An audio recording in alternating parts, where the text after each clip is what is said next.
వివిధ విస్తరణ కేంద్రాల ద్వారా కూడా రైతులకి శాస్త్రవేత్తలు అందుబాటులో ఉంటారు. అదేవిధంగా మనకి రోగ నిర్ధారక క్షేత్ర సందర్శనలు చేపట్టడం, ఏదైనా రైతు యొక్క పొలంలో ఏదైనా పంటల్లో సమస్య వచ్చింది అంటే డైరెక్ట్గా శాస్త్రవేత్తలే రైతు పొలాలకు వెళ్ళి అది ఏంటో దాన్ని కనుక్కొని అక్కడే పరిష్కారం అందించే వెసులుబాటు కూడా ఉంది.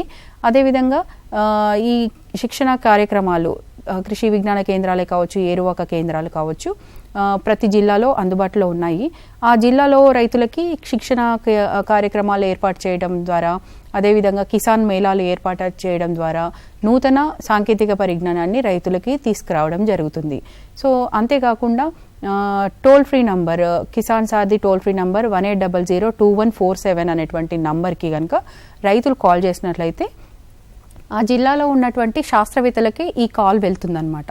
దీని ద్వారా రైతులు ఆ స్థానిక ప్రదేశంలో ఉండేటువంటి శాస్త్రవేత్తలతో మాట్లాడి అక్కడ ఉన్నటువంటి పరిస్థితులకు అనుగుణంగా పంటల్లో వచ్చే సమస్యలను అదేవిధంగా ఖచ్చితమైనటువంటి సమాచారాన్ని కూడా తెలుసుకోవడానికి అవకాశం ఉంటుంది.